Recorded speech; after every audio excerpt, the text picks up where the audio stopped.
Järjekordne kuuauto on meil vaja välja valida sedapuhku. Keegi siit kaugemalt vaatab nüüd, näeb ilusti auto rooli pealt logo. Me oleme tulnud United Motorsi BMW salongi ja täitsa asja pärast, sellepärast, et ma julgeks öelda, et BMW üks väga tugev lipulaev on Eestisse saabunud ja käega katsutav. Noh, tänu ja tänu. Me pole vist pikka aega mõelnud selle peale, et võiks BMW salongi tulla. Nüüd on siis asi käes. Jah, aga ega lipulaevad ka väga sageli ei uuene ja loomulikult, kui viimase kuu uudismudelite nimekirjast avastasime BMW 7. seeria, siis olles värskelt Frankfurdi näituselt tulnud, see oli ka päris selge, et ega meil seekord pikalt tegelikult ikkagi mõelda ei ole.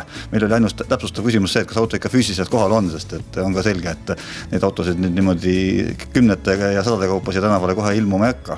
Aga 7. seeria kahtlemata on BMW lipulaevana väärt, et temast natuke pikemalt rääkida, alates sellest, et kõik võimalikud elektroonilised lisavidinad, mida siin 10 aastat tagasi James Bondi filmis sai näha, kipuvad hakkama tasapisi juba reaalsesse ellu tulema. Et me siin juba käsime seal autos natuke nõidumas, keerutasime näppu ja tegime igasuguseid huvitavaid muid liigutusi, neid saab ilmselt ekraani pealt kohe näha ka.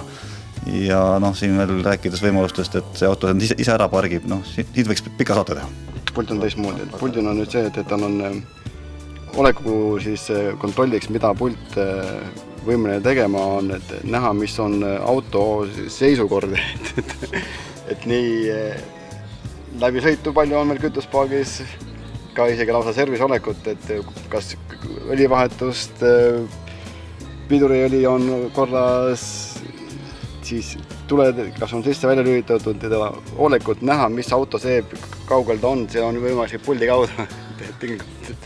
Tal on standardis on tal nüüd olemas viipega siis meedia juhtimine, nii volüüm kui ka telefoni vastuvõtmine, telefonist ülgamine, et see on selline...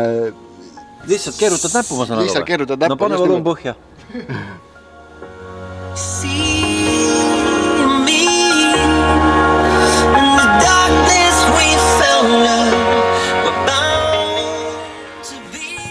Tehnika sajand.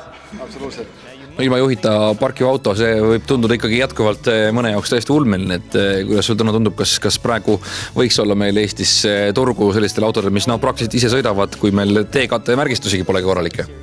No see, mis puudutab parkimist, siis ma arvan, et sellel on isegi vägagi turgu, et kas või too sama parkla, kus ma igapäevaselt enda autot pargin, tihti lugu on see, et ma lihtsalt, ütleme, ma sinna ära mahun, aga ma enam sealt autost välja ei mahu.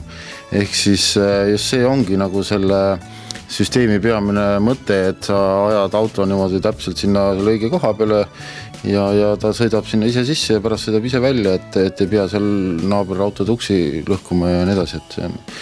Ja mis kindlasti nagu ütleme, ega see 7. seeria tegelikult ongi täpselt nagu S-klassi Mercedes on 2 autot, et mis nii-öelda näitavad teed autonduse tulevikule. Et kui sellistel autodel on nagu mingid uued süsteemid peal, siis tõenäoliselt need varsti jõuavad ka palju teistele autodele. Ja näiteks siin võib veel tuua, eks ole, lasertehnoloogia esituledes. Tõsi, ta küll juba i8 oli ta peal, aga ütleme, i8 on ikkagi selline Tiba teine värk, eks ole. Et 7. seeria on ikka selline tõsine nii-öelda laialt lebinud tarbeauto, ehkki muidugi luksusklassi suht kallis, aga siiski, eks ole, see lasertulede siia saabumine on üks vägagi märgilise tähendusega, ma arvan.